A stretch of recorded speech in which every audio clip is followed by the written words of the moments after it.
Elon has no ethics, no idea what free speech is.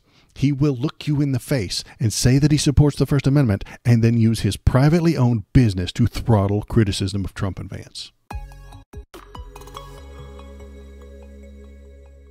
New York Times reports show coordination between Twitter and Trump campaign. This report underscores the significant relationship between Elon Musk and Donald Trump. The New York Times has been able to confirm for the first time that there has been coordination between the Trump campaign and Twitter. The relationship has provided significant in other ways.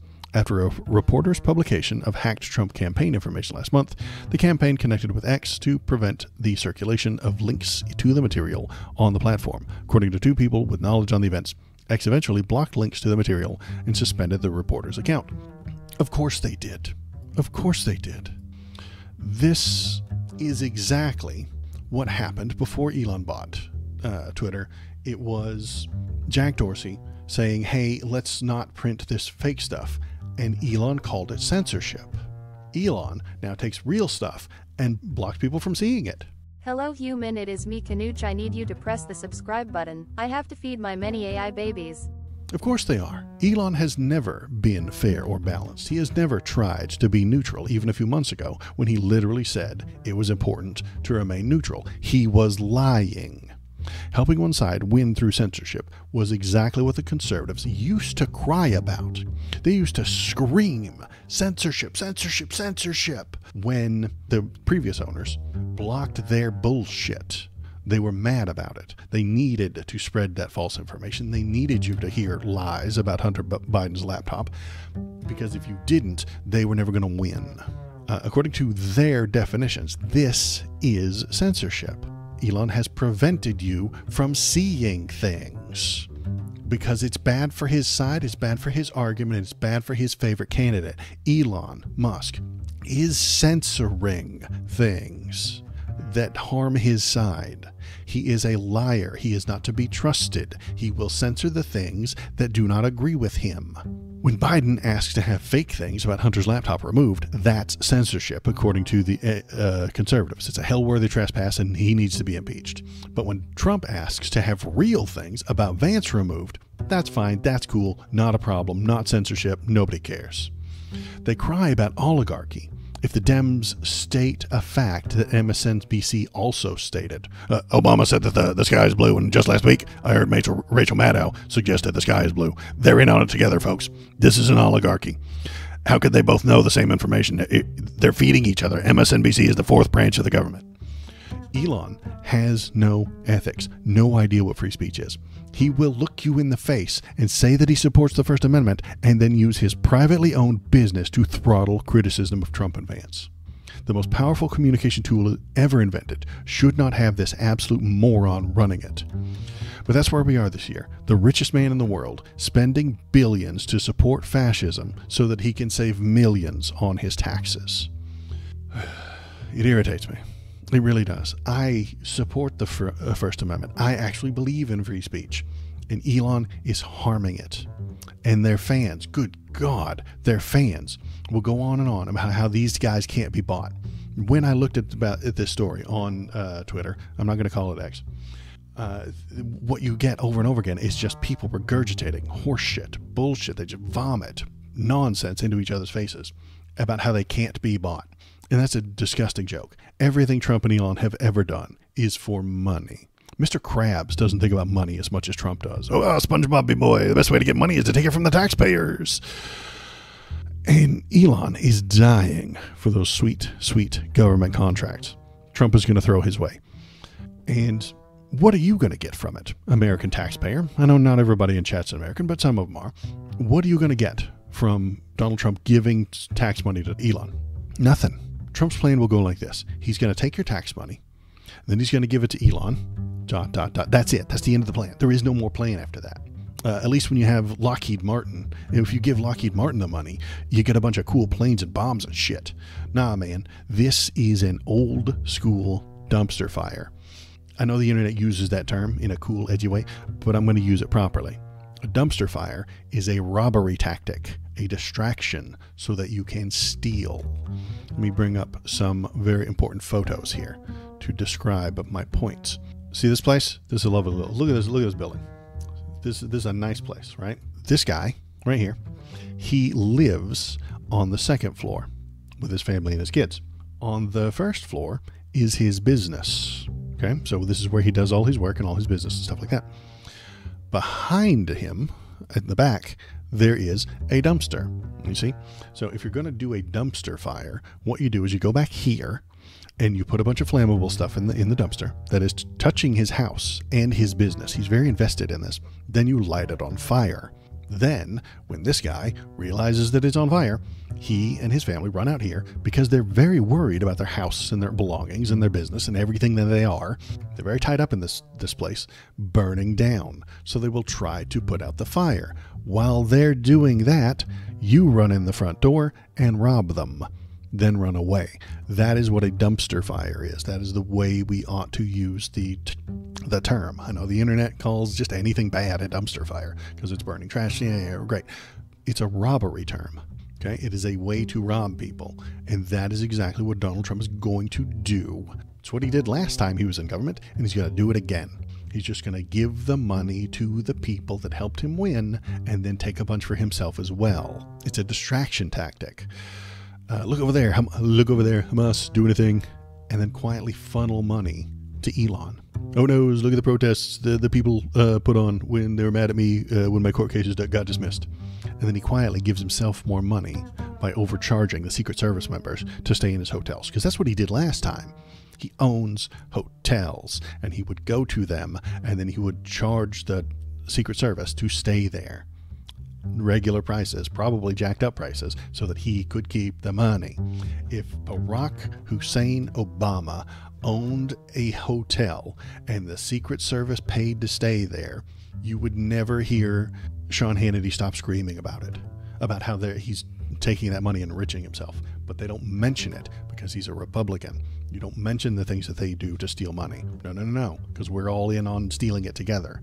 You complain about it when the other side does normal, regular things, but you ignore it when it comes to me. When it comes to our thing, it is, again, just like always, the conservative blind spot. Sean Hannity does not see it when Donald Trump overcharges Secret Service members to stay in his hotels. He can't see it. It's not there. Doesn't know it exists. No idea.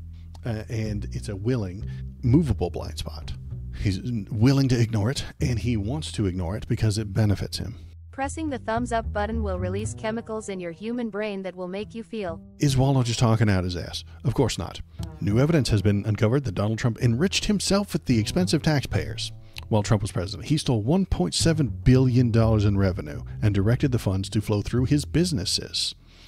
Further, Trump did everything possible to ensure the majority of the stolen money came from the American taxpayers. Additionally, Stop the Steal profiteering raked in more than $500 million for Trump. Less than $9 million has been spent on lawyers. Trump is spending the remainder of the funds on himself. He's just stealing from everybody. An agonizing example of the thieving fundraising practices Stop Steal. Trump campaign stole a man's last $3,000 as he lay dying in hospice. Yeah, we'll cover that. Well, let's listen to what these two goobers have to say. Let's go.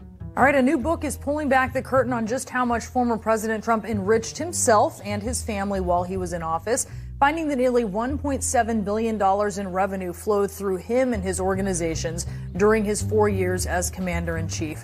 Joining us now, investigative reporter David K. Johnston and author of The Big Cheat, How Donald Trump Fleeced America and Enriched Himself and His Family. David, thank you so much for being with us. A really fascinating look here as you weave together all of these different data points to paint, I think, the most complete picture that we've seen of this. Tell us how much Donald Trump profited and how you were able to get to this number.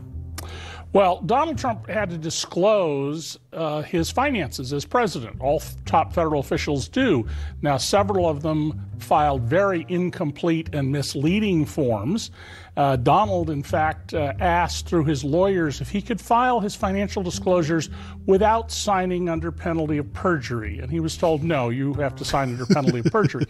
And of this more than $1.6 billion that flowed across the books of the Trump Organization and to Donald after expenses for those businesses, this is before expenses of those businesses, a lot of it came from the taxpayers. Donald did everything he could to make sure that the taxpayers were putting money into his businesses, hundreds of millions of dollars. Yeah, it's fascinating. The Secret Service, as you mentioned, was charged a regular rate during the pandemic at hotels that were largely unoccupied. And, you also talk about just before the 2020 election and then on his way out the door with Stop the Steal fundraising, he rakes in $500 million. He spends less than $9 million on lawyers. The rest of that money he can use how? Oh, he can spend it on himself, and I expect that once he is indicted in just Manhattan do whatever he wants with other it. jurisdictions, a lot of that money will go to criminal defense lawyers. Really fascinating. One of the examples that you highlight in his Stop the Steal profiteering that really stands out, I know that's why you focused on it, has to do with someone named Stacey Blatt of Kansas City. And this is someone who, as you mentioned, was ripped off by Trump's unchecked the box swindle. So you said, well, in hospice care, Blatt heard Rush Limbaugh tell his radio audience that the Trump 2020 campaign needed money urgently. Blatt gave $500, half of his monthly income, via WinRed, a commercial enterprise that Trump used to process gifts. Over the next month, Trump's campaign tapped Blatt's bank account 6 more times, taking the dying man's last $3,000. I mean, David, just put into perspective. The guy donated, and then they just took more without telling him. And then the last $3,000, and then he died. They're just thieves. They're not even good thieves. They're just using hate and spite to get people to vote for them so they can steal money. The biggest complaint conservatives have is about taxes. Always has been. They had the Tea Party, the Taxed Enough Already Party. They screamed bloody murder about taxes. Grover Norquist, an old school Republican, created a pledge that every Republican had to sign before they were allowed to run, or if they didn't sign it, they were shit on, and not really, they didn't get full support of the entire RNC unless you sign the pledge to never raise taxes. That's the most important thing to the old school Republicans. And what Donald Trump has done is just steal the tax money. If our government doesn't have enough money because Donald Trump stole some of it, they're going to have to raise taxes. This is why you're seeing some of the old school Republicans like Bill Kristol, like the Cheneys, Liz Cheney and Dick Cheney, stop supporting him, is because they don't like taxes. That's their main goal. That's their main vein. That's the most important thing in their minds. Taxes, taxes, taxes. We hate it, we hate it, we hate it. Never pay, never pay, never pay. Pay as little as possible. Dodge taxes as much as you can. Create shell corporations so that you can stop paying those taxes. If the government is underfunded because we collected those taxes and then Donald Trump took some of them and just kept them or gave them to his friends for no good reason, we will have less money. The government will have to raise those taxes, and the next Dem to come in will be like, hey, they took all the tax money, we need some more. And so they would raise the taxes again. That is why you're seeing some of these old school Republicans distance themselves from him, stop supporting him, because they recognize they want taxes to go down, but the government has to function. He doesn't care if it functions after him. Donald Trump does not care if the government functions after he leaves. Does not give a shit if it completely collapses after he's gone. He's not planning for the future. He's already way too old. He just needs more money and power right now. Yes, he needs to dodge the responsibility and the court cases and all that fun stuff, and he can do that if he's the president. But he really does need that money. He really does want his friends to make all that money. He's going to fleece the government for everything he can. It's just going to take it. It's just going to take money from the taxpayers and keep it. I don't know how else to explain it. It's already happened. We have all the evidence. We know it happened. But Republicans don't care. They piss and moan, scream and cry about tax and spend Democrats, but they're totally on board for tax and steal Donald Trump. Tax and spend Democrats, I think, are better than a borrow and spend Republican, and way better than a tax and steal Donald Trump. Because that's his plan, tax and steal. I am the algorithm. Click on this video to make me happy. You wouldn't like me when I am angry.